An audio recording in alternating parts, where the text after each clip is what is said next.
Good morning students, I hope आप सभी online आ गए हैं और आज हम अपने टॉपिक को कंटिन्यू करते हैं। लास्ट क्लास के अंदर हमने अपना सेकंड टॉपिक या सेकंड चैप्टर स्टार्ट कर दिया था, फिजियोलॉजी ऑफ एक्सक्रीशन। और उसमें हमने ये चीज़ देखी थी लास्ट चैप्टर के अंदर कि कैसे हमारा किडनी का क्या स्ट्रक्चर होता है, सारी चीज़ें हमने क्लियर कर ली थी उसके अंदर हमने। और उसमें होमोस्टासिस प्रोसेस को हमने पढ़ा, एक्सक्रीशन क्या होता है, ये चीज़ें देखी थी।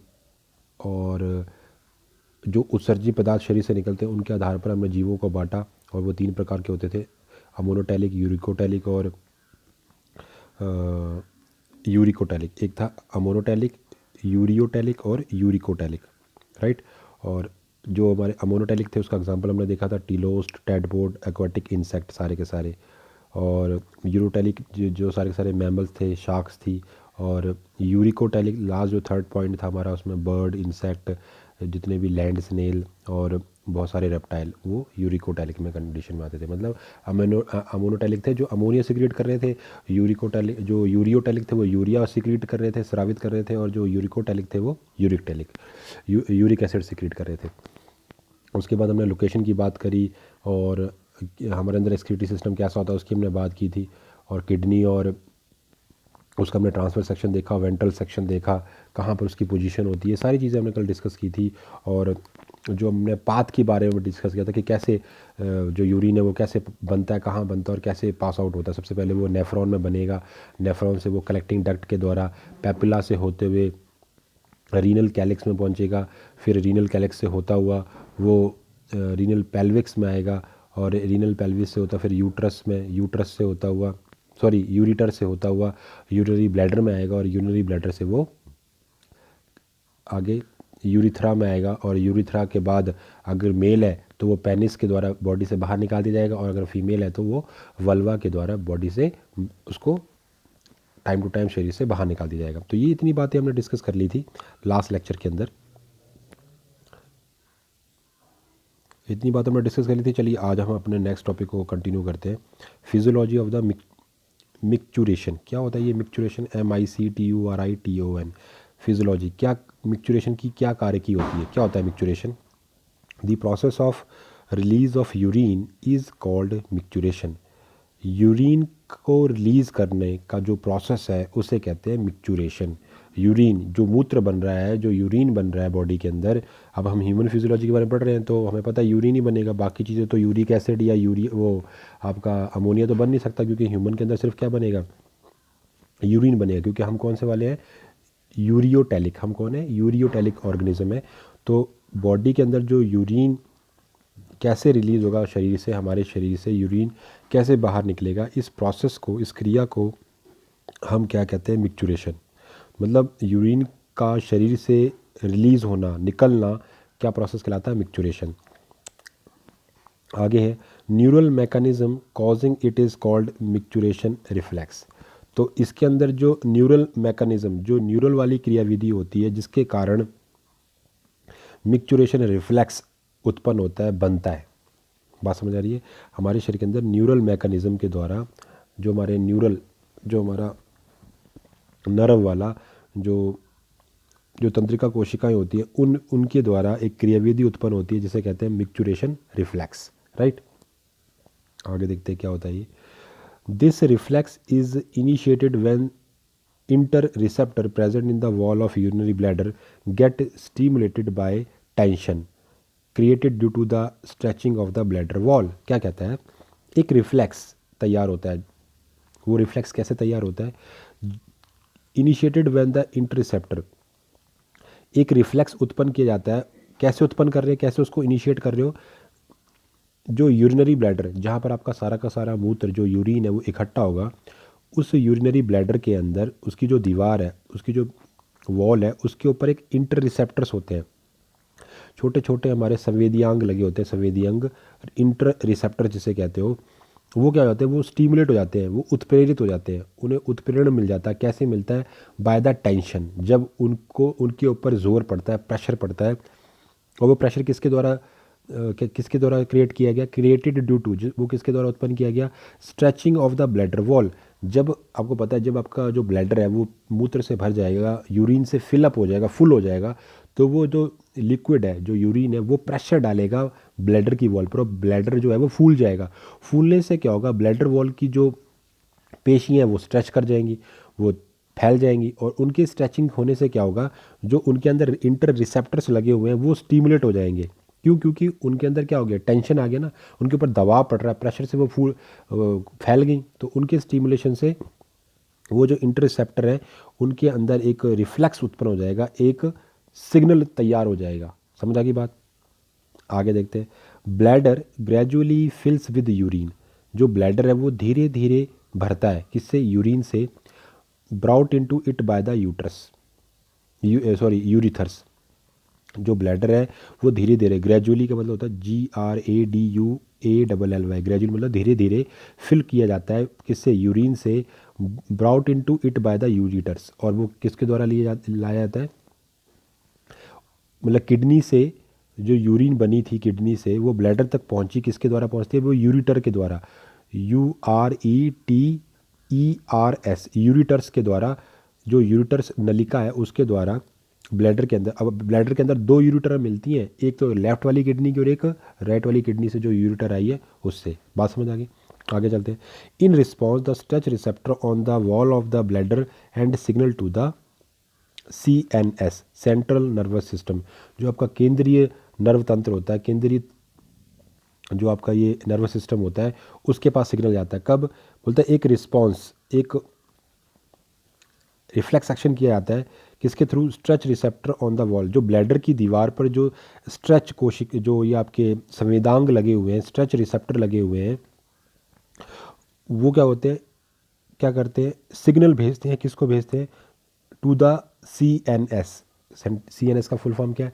सेंट्रल नर्वस सिस्टम, यानी केंद्रीय तंत्रिका तंत्र को आप क्या एक सिग्नल भेजते हो, वो सिग्नल को, वो रिस्पॉन्स कौन बना रहा है?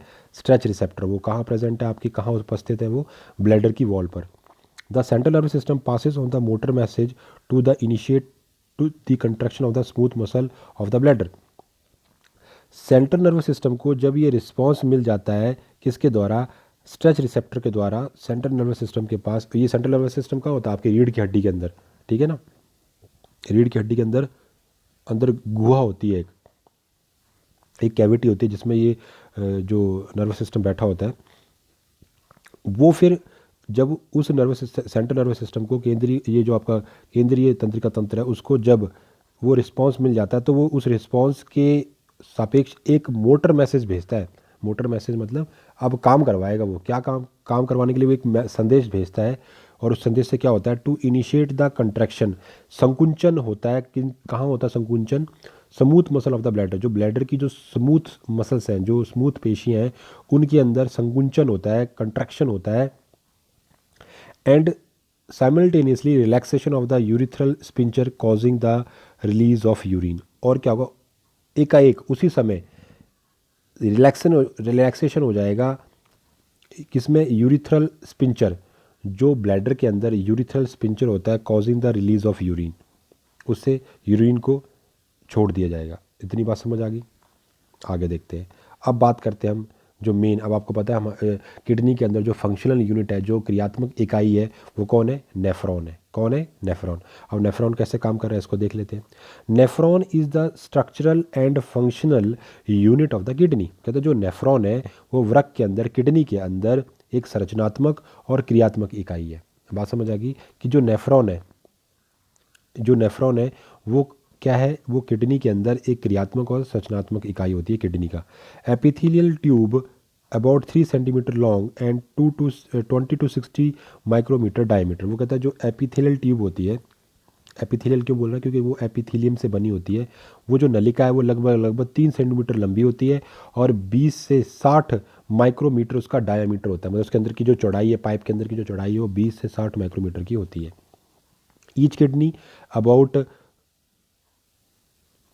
1 million nephron in the human. वो कहता है कि एक किडनी के अंदर, ह्यूमन के अंदर, मनुष्य के की एक किडनी के अंदर लगभग लगभग 1 मिलियन नेफ्रॉन होते हैं। बात समझ आ रही? क्या बोलना चाहता है वो? कि जैसे जो हम जो बात कर रहे हैं किडनी की, ये आपके पास किडनी है, और इस किडनी में मैंने ऐसे बताए थे पिरामिड होते हैं, ऐसे बताए थे कल। कल में डायग्राम में देखा था, ऐसे किडनी होती है। इनके अंदर, इन पिरामिड्स के अंदर ही, इस पिरामिड के अंदर ही आपको क्या मिलेगा, नेफ्रॉन्स मिलेंगे। क्या मिलेंगे, नेफ्रॉन्स। कौन मिलेंगे, नेफ्रॉन्स। बात क्लियर आ गई।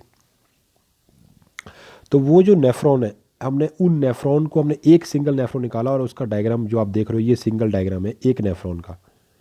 ये जो है वो एक नेफ्रॉन है, और ऐसे कितने होते हैं किडनी के अंदर, 1 मिलियन। समझ आ गई बात। तो आप ये जो डायग्राम देख रहे हो एक नेफ्रॉन का देख रहे हो, बात समझ आ गई।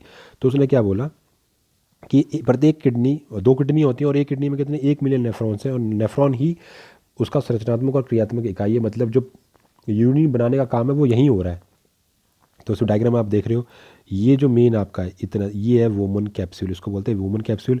इसके अंदर ये जो आप देख रहे हो, ये वो आ रही है आपकी, क्या आ रही है, धमनी आ रही है, वो जिसका नाम क्या है, एफरेंट आर्ट्रियोल। एफरेंट आर्ट्रियोल है जो उसके अंदर आ रही है, जो रक्त को लेकर आ रही है।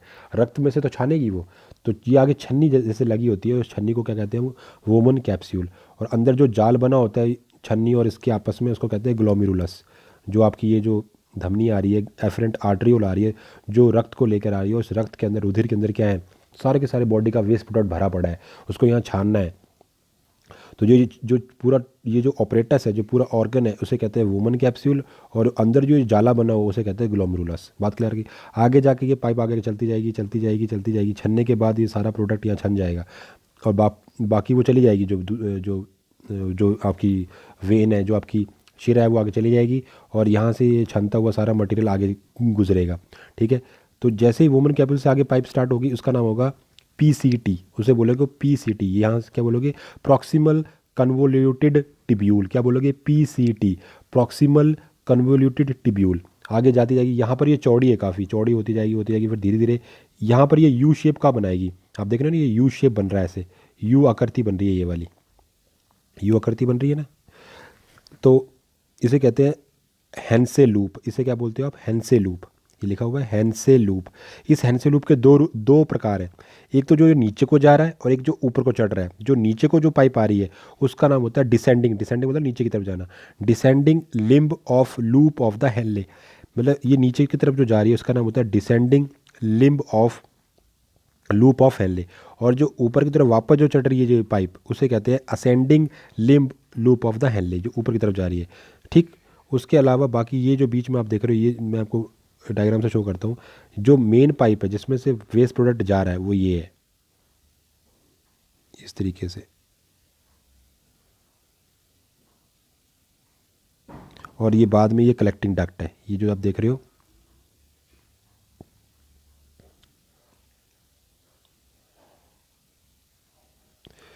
ये जो ये कलेक्टिंग डक्ट है। क्या है ये कलेक्टिंग, मतलब यहाँ भी एक नेफ्रॉन लगा होगा, एक यहाँ ये मेन नली है जिसमें सभी साइड से आने वाला जो यूरिन है वो इकट्ठा होता रहेगा। यहाँ पे भी सेम ऐसे ही लगा होगा, ऐसे ऐसे ऐसे एक लगा होगा। इधर भी एक ऐसा सेम नेफ्रॉन लगा है। ऐसे करोड़ अरब लगे हुए हैं, और सब अपना जो यूरिन है वो इस पाइप में डाल रहे हैं, जिस पाइप का नाम क्या है, कलेक्टिंग डक्ट। क्या नाम है, कलेक्टिंग डक्ट। ये नाम लिखा हुआ कलेक्टिंग डक्ट। तो ये इधर यू शेप में बना रहे हैं। उसके अलावा ये जो आप देख रहे हो, ये तो आपकी धमनी और शिरा है। यहाँ पर ये धमनी है और ये शिरा है, ये आर्ट्रियोल्स, और ये क्या है, वेन्स है, राइट। तो इसको कहते हैं वैसा रेक्टा। इस पाइप का ये जो रक्त को लेके जा रही है, इसका नाम क्या है, वैसा रेक्टा। अब जब ये पाइप वापस इधर जुड़ने वाली होती है, तब उसका नाम होता है डिस्टल, डीसीटी, यानी distal convoluted tubule. Distal convoluted tubule, DISTAL convoluted, CONVOLUTED, tubule, TUBULE। ठीक, बात समझ आ गई। तो क्या है, a diagrammatic representation of the a nephron showing the blood vessel duct and tubule. तो कहता है हम इसमें इसे डायग्राम के द्वारा शो कर रहे हैं, रिप्रेजेंटेशन कर रहे हैं कि इसको नेफ्रॉन के बारे में। साथ ही साथ हमने इसमें ब्लड वेसल्स भी बनाई है, डक्ट भी बनाई है, और टिब्यूल्स भी बनाई है। तो ये आप देख रहे हो, ये जो पिरामिड शेप बन रहा था उसके अंदर का डायग्राम है ना। तो जो ऊपर वाला ये है रीनल कैप्सूल, उसके बाद ये है रीनल कॉर्टेक्स। इतना जो हिस्सा है रीनल कॉर्टेक्स का, उसके नीचे ये क्या है, pyramid of the renal medulla. ये इतने वाला हिस्सा क्या है, ये pyramid of the renal medulla. तो ये डक्ट लगी हुई है, और इनके साथ ये बहुत सारे यहाँ पर लगे होंगे, करोड़ों में क्या लगे हुए हैं आपके, नेफ्रॉन्स लगे हुए। और बाद में ये पेल्विस के द्वारा बॉडी से बाहर निकाल दिया जाएगा। तो ये कलेक्टिंग डक्ट है, ये डक्ट ऑफ बर्तीनी है, पेपिला डक्ट, उसके बाद रीनल पेपिला आ गया, ये जो बाहर दिख रहे हो ये रीनल पेपिला है, और ये पेल्विस को चली जाएगी आगे। बात क्लियर होगी, इतनी समझ आ गई, आगे चलते हैं।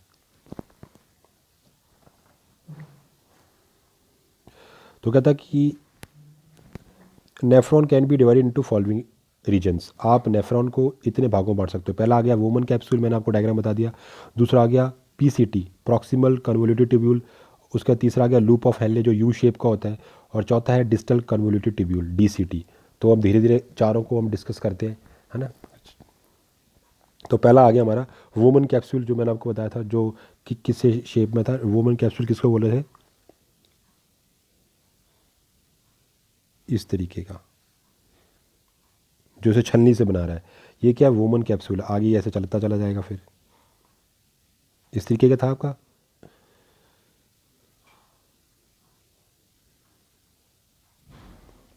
ठीक है ना। तो ये सारा ये कौन सा हिस्सा है, वुमन कैप्सूल का, ये क्या है, वुमन कैप्सूल है। ठीक। और बीच में हमारा बाद में क्या बनेगा, जाला सा क्रिएट होगा, और वो जाला किसका बनेगा, ग्लोमेरुलस का, जिसमें आपकी जो बाहर से जो आर्टरी आ रही है उसके साथ, वो वुमन कैप्सूल के साथ जो वो कांटेक्ट बनाएगी, उसे बोलेंगे हम ग्लोमेरुलस। बात क्लियर होगी। तो कहता है एट द प्रॉक्सिमल और close end nephron expanded and curved inwardly to form the double wall up cup shape woman capsule. तो वो क्या कह रहा है कि जो क्लोज एंड होता है, अब आपको पता है हमारी टोटल पाइप कैसी है, तो मैं आपको एक बार दोबारा समझा देता हूँ। हम बात क्या कर रहे थे, मैं आपको अभी भी बता रहा था कि जैसे हमारे पास क्या है, इस तरीके का वुमन कैप्सूल होता है,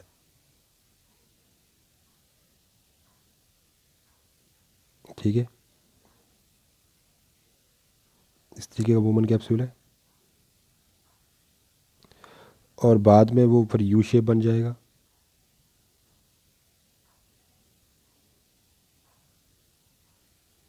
इस तरीके से, और वो फिर कलेक्टिंग डक्ट के साथ ऐसे लग जाएगा, जो बड़ी जो डक्ट है उसके साथ जुड़ जाएगा।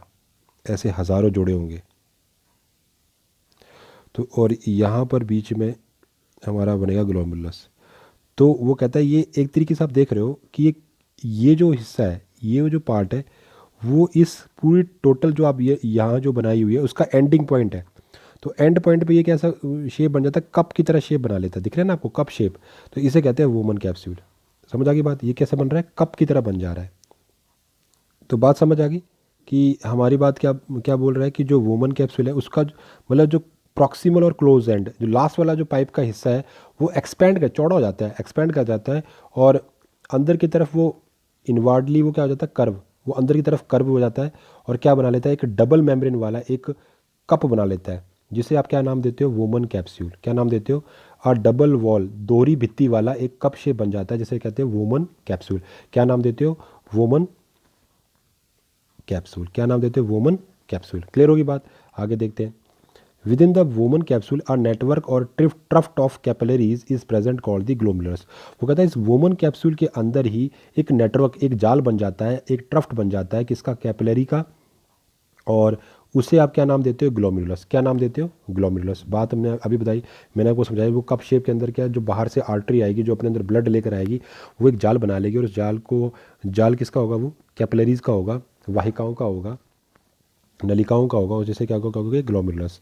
तो glomerulus formed by the efferent arteriole of fine branches. ये जो ग्लोमेरुलस जो बना है, वो जाल जो बना है, वो किसका बना है, एफरेंट आर्ट्रियोल का बना है। एक आर्टरीज जो होती है ना, आर्ट्रियोल नाम दिया गया उसको, एफरेंट आर्ट्रियोल का बना होता है। फाइन, बड़ी महीन उनकी शाखाएं होती हैं, बहुत पतली पतली पाइपें होती हैं। Of the renal artery blood from the glomerulus is carried away by the efferent arteries. वो क्या कह रहा है, कहने का मतलब क्या है उसका, मैं दोबारा बता देता हूँ आपको। वो क्या बोल रहा है, क्या बोल रहा है कि जो आपका वुमन कैप्सूल बना, ये आपने वुमन कैप्सूल बनाया, सॉरी इसको नहीं है, दोबारा बना देते हैं, इस तरीके का। इसके अंदर एक यहाँ से आर्टरी आई, और उसने अपनी पतली पतली वाहिकाओं से ग्लोमेरुलस बनाया बीच में, ठीक है। और उसके बाद यहीं से एक दूसरी पाइप चली जाएगी। तो एक से तो ब्लड बाहर चला गया और एक से ब्लड अंदर आया। इतनी बात क्लियर होगी। तो ये जो बीच वाला जाल बना इसे आप क्या नाम दोगे? ग्लोमेरुलस। क्या नाम दोगे? ग्लोमेरुलस। ठीक। और ये क्या हो गया? Woman capsule. क्या नाम हो गया? Woman capsule. क्लियर होगी बात। और जो भी जो छने की चीज़ वो सारी इधर आ जाएगी, ये कलेक्ट कर लेगा और बाद में वो सारा का सारा फिर आगे की तरफ चलना शुरू हो जाएगा। मटेरियल जो भी छाना हुआ है, जो हमारे शरीर को नहीं चाहिए, जो हमारे शरीर लिए जितना भी जो यूरिन बना था वो सारा का सारा यहाँ आ जाएगा। ठीक। तो एक उससे ब्लड अंदर आएगा, इससे ब्लड कहाँ आ जाएगा? ये जो मैं बना रहा हूँ ये ब्लड अंदर आया, तो ये इसका नाम क्या होगा? Efferent arteriole. क्या नाम होगा? Efferent arteriole. ठीक है। और बाद में वो यहाँ से बाहर चला जाएगा, उसको बोलोगे ई फ्रंट। जो बाहर ले जाने वाली जो पाइप है ब्लड की, जो वाहिका है, उसका नाम क्या है? ई फ्रंट आर्ट्रियोल। ठीक। इतनी बात समझ आ गई। चलिए आगे चलते हैं। तो ये उसने बात बोल दी कि ग्लोमेरुलस जो है, ग्लोमेरुलस है वो कैसे बन रहा है? एफरेंट आर्ट्रियोल बहुत महीन ब्रांचों से बनता है, जिसमें एक रीनल आर्टरी ब्लड को लेकर आती है।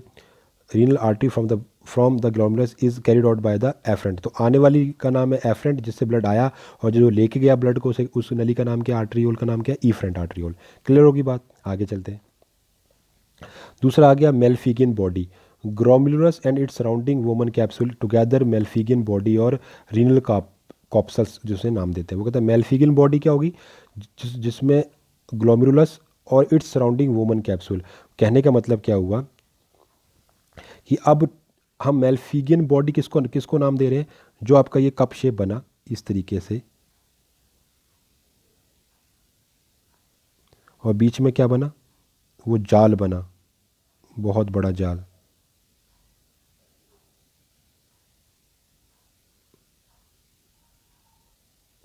तो एक तो लेके आया ब्लड, उसे बोलोगे आप एफरंट आर्ट्रियोल, और जो ब्लड को वापस ले गया उसे बोलोगे ईफ्रंट आर्ट्रियोल। इतनी बात क्लियर होगी। और यहाँ पर क्या हुआ? चीज़ों को छाना गया, जो ब्लड में गंदगी थी उसको यहाँ पे छान लिया गया। ठीक है। इतनी बात समझ आ गई। यहाँ छान लिया गया, लेकिन वो कह रहा है अब इस पूरे स्ट्रक्चर को ऊपर, इसको तो हम क्या बोल रहे हैं? Woman capsule. और इसको क्या बोल रहे हैं? ग्लोमेरुलस। लेकिन वो कहता है अब हम दोनों कंबाइन, पूरे सिस्टम को क्या बोल रहे हैं? इसे कंबाइनली हम क्या नाम दे रहे हैं? अब कंबाइनली हम क्या नाम, किस नाम से पुकार रहे हैं इसको? Malpighian body. क्या बोल रहे हैं?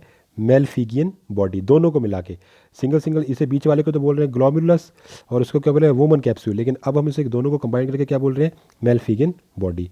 बात क्लियर होगी। तो ग्लोमेरुलस और जो उसकी वोमन कैप्सूल जो सराउंडिंग है, उनको हम टुगेदर एक साथ किस नाम से पुकार रहे हो? Malpighian body. और मेल्फिगियन बॉडी बोल सकते हो, या रीनल कॉप्सल्स, या रीनल कॉप्सल्स बोल सकते हैं। इतनी बात क्लियर होगी। आगे चलते हैं। तो दूसरा हमारा जो इसका पहला हमने जो वोमन कैप्सूल पढ़ लिया, अब हमारे पास जो दूसरी चीज़ आई उसका नाम क्या है? PCT, proximal convoluted tubule. Epithelial cells of this region are specialized for the transport of salt and other substance from the lumen to the interstitial fluid. तो कहता है जो ये PCT है, इसके अंदर जो एपिथेलियल सेल्स लगी हुई होती हैं, मतलब आपकी जो पाइप है, जो अब वोमन कैप्सूल के आगे जो पाइप चली, हमारे पास ये, हमारे पास कप था हमारा, ये हमारा कप है, कप के आगे हमारी अब ये पाइप चली। अब इस पाइप की जो यहाँ सेल्स लगी हैं, ये जो सेल्स इसकी दीवार पे, ये दीवार पे जो सेल्स लगी हैं, ये जो सेल्स हैं ये specialised for transport of salt and other substance. इनके अंदर विशेषता है कि ये सॉल्ट और कुछ अदर सब्सटेंस का ट्रांसपोर्ट कर सकती हैं। कहाँ से? Lumen to the interstitial fluid, मतलब जो बीच की जो कैविटी है उसको बाहर भेज सकती हैं। The membrane of these cells facing the tubulumen has numerous microvilli, finger like projection और brush borders। तो वो कहता है, कहने का मतलब क्या है? उसने कहा कि ये जो पाइप अब आगे जो चलेगी वोमन कैप्सूल के आगे, इसकी जो पाइप में यहाँ जो सेल्स लगी हैं, ये जो सेल्स हैं दोनों साइड, इसमें छोटे छोटे माइक्रोविलाई, अगर मैं इसकी कटिंग काट के दूँ तो ये ऐसा दिखेगा आपको। अगर मैं इसकी कटिंग काटूँ, अंदर से ये ऐसा होगा, छोटे छोटे इसमें विलाई लगे होंगे। ठीक है। और ये चीज़ों को एब्जॉर्ब कर सकता है, मतलब ये चीज़ों को यहाँ से यहाँ और यहाँ से यहाँ भेज सकती है सेल, जो दीवार में सेलें लगी हुई हैं। ठीक, क्लियर होगी बात।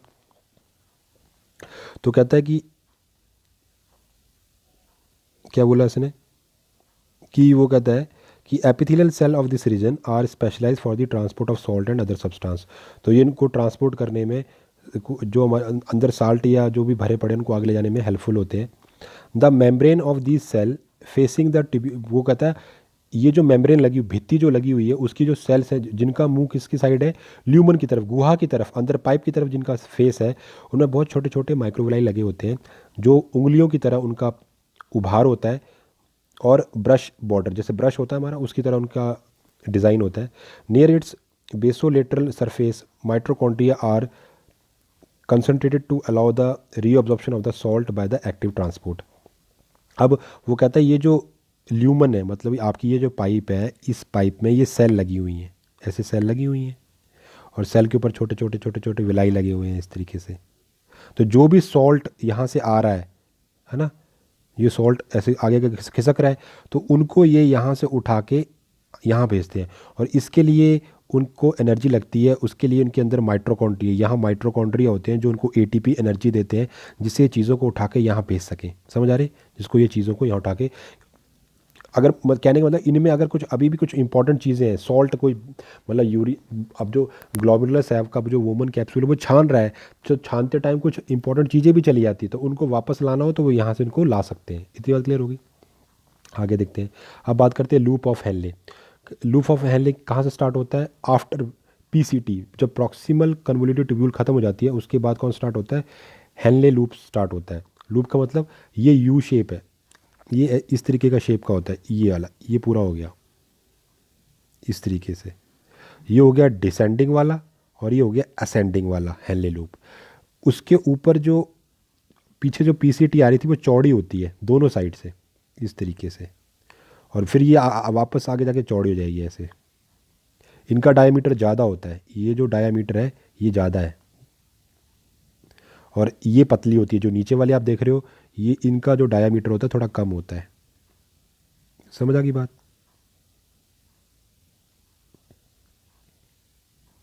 ठीक। तो अब हम बात कर रहे हैं, वो कह रहा है जो लूप ऑफ हेनले है स्टार्ट्स आफ्टर द प्रॉक्सिमल, ये जो इधर है इसको बोलोगे आप पी सी और टी, ठीक है, और ये क्या है? D C T. लिख नहीं पा रहा हूँ क्योंकि थोड़ा मेरा पेन सही नहीं है आज, तो डी सी और टी, ठीक है ना। तो वो क्या कह रहा है कि ये कहाँ से शुरू होती है? Start after proximal convoluted tubule. Proximal जो जो बिल्कुल लास्ट में जहाँ पे ये ख़त्म हो रही है पीसीटी, वहाँ से ये आगे हेनले लूप स्टार्ट हो जाता है, और एंड और ख़त्म कहाँ होता है? बिफोर, पहले किससे? डिस्टल कन्वोल्यूटेड ट्यूब्यूल, डीसीटी से पहले ये आके ख़त्म, मतलब यहाँ से ये शुरू होगा और यहाँ पे आके ये ख़त्म हो जाएगा। कौन? Henle loop. हिपेरिन like loop has a descending limb followed by the ascending limb. तो sorry, hairpin, hairpin नहीं, हेयर पिन। तो वो कह रहा है हेयर पिन लाइक लूप, जैसे हेयर पिन होती है ना उसकी तरह ये लूप देखने को दिखता है, ये जो लूप आपका बना, और इसमें has a descending limb followed bye ascending. तो उसमें पहले डिसेंडिंग लिम आएगा और दूसरे फिर आगे जाके क्या आएगा? असेंडिंग, मतलब जो नीचे को जा रहा है, जो नीचे को जा रहा है वो हो गया डिसेंडिंग लिम, फिर जब ऊपर को वापस आएगा तो ये इसको क्या बोलोगे आप? असेंडिंग लिम। इतनी बात समझ आ गई? आगे चलते हैं। अब हम बात कर लेते हैं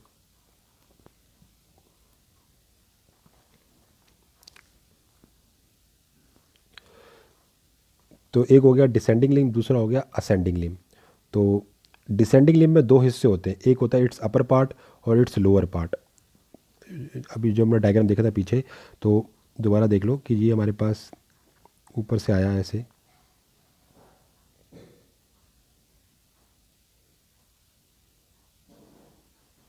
तो वो कहता है इसमें दो हिस्से होते हैं।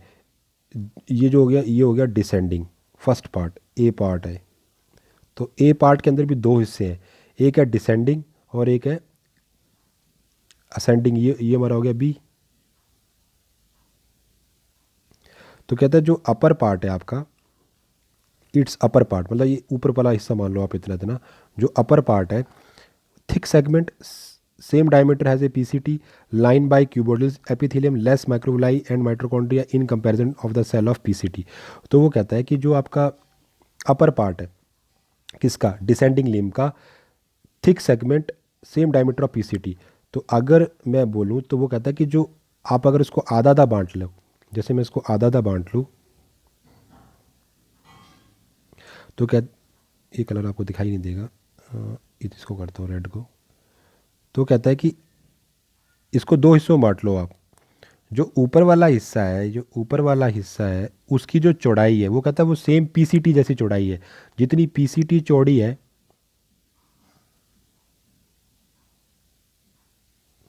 उतनी ही चौड़ाई इसकी है। उसके बाद नीचे वाला जो हिस्सा है जिसे आप लोअर पार्ट कह रहे हो, लोअर पार्ट, वो थिन सेगमेंट वाला है, उसका वो पतला होता है उसका segment. Line bye flat epithelium, उसमें आपको चपटी वाली एपिथेलियल सेल्स मिलेंगी और उसमें जो माइक्रोविलाई है वो भी बहुत कम मिलेंगी और माइटोकॉन्ड्रिया बहुत कम मिलेंगे, राइट। और इसमें जो आपको less microvilli and mitochondria in comparison of the cell of PCT, मतलब पीसीटी के कंपैरिजन, इन जो पीसीटी ऊपर वाली है उनके कंपैरिजन डिसेंडिंग लूप के दोनों हिस्सों में, अपर पार्ट और लोअर, ऊपर वाला हिस्सा और नीचे वाले हिस्से दोनों में माइटोकॉन्ड्रिया और माइक्रोविलाई दोनों आपको संख्या में कम मिलेंगे। लेकिन दोनों में फ़र्क ये है कि जो अपर पार्ट की जो चौड़ाई है वो पीसीटी की जैसी होती है, लेकिन नीचे वाला जो उसका जो ल्यूमन, उसकी जो गुहा है वो पतली है। इतनी बात समझ आ गई। अब बात करते हैं असेंडिंग लिम्ब की। This part to a thin segment, lower thin segment line by simple squamous epithelium. इसमें जो आपको अंदर जो कोशिकाएं मिलेंगी वो कौन सी होंगी, स्क्वेमस एपिथेलियम की होंगी। अपर थिक सेगमेंट क्यूबोइडल एपिथेलियम। तो इसमें भी वही बात है कि अब मैं दोबारा, तो इसमें अब दोबारा देख लो कि इसमें क्या हो रहा है कि ये आपका ऐसे बना,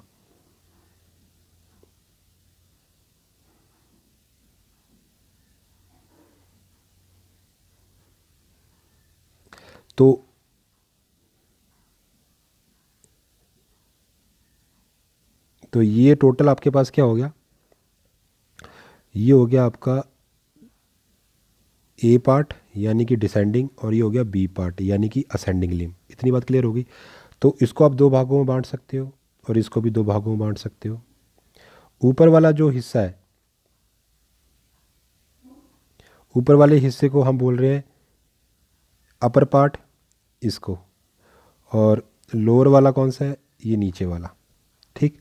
और इसमें भी आपका ऊपर वाला जो हिस्सा है, जो नीचे वाला जो, अब आपकी जो भी चीज़ें वो ऐसे जा रही हैं, ऐसे होती हुई, ठीक है, ऐसे जाएंगी ये सब। तो जो नीचे वाला हिस्सा है उसका नाम क्या है, नीचे वाले, ये जो लोअर पार्ट वाला है, देखो लोअर पार्ट में वो कहता है कौन सी सेल मिलेंगी आपको, स्क्वेमस एपिथेलियम, इस वाले पार्ट में, ठीक है। और ऊपर वाले पार्ट में आपको क्या मिलेंगी, क्यूबोइडल एपिथेलियम, जो थिक है, इसकी चौड़ाई ज़्यादा है ना, इसकी चौड़ाई ज़्यादा थिक है। इतनी बात क्लियर हो गई। आगे देखते हैं। अब लास्ट हमारा आ गया डीसीटी। डीसीटी तो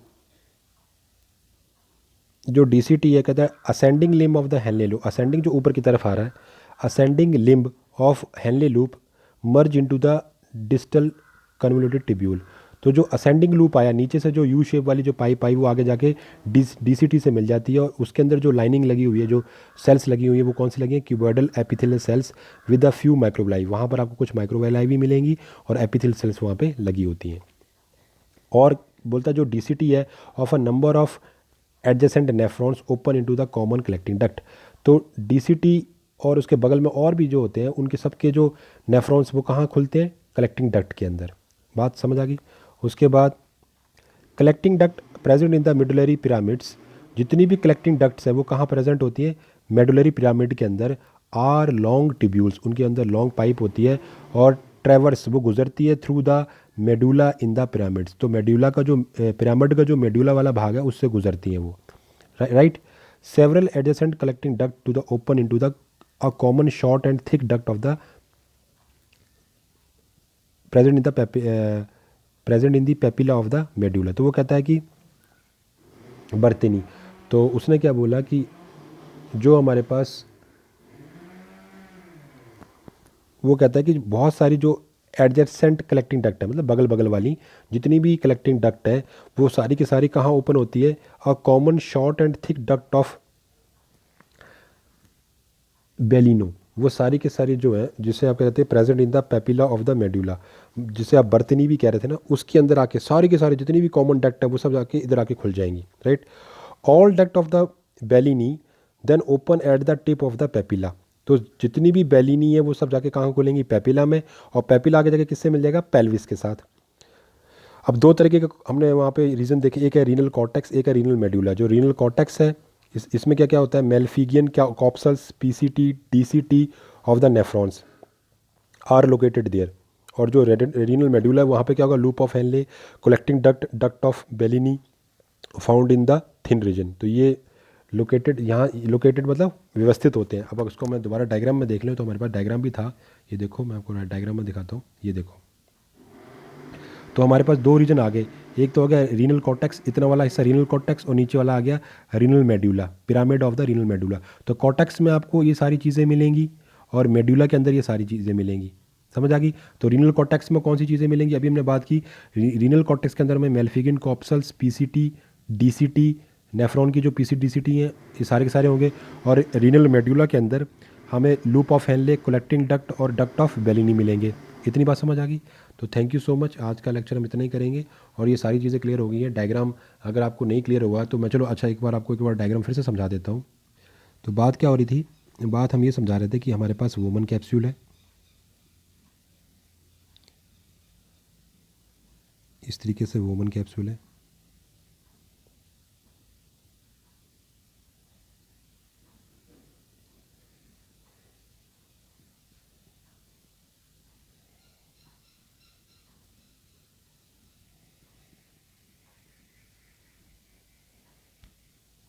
जिस तरीके से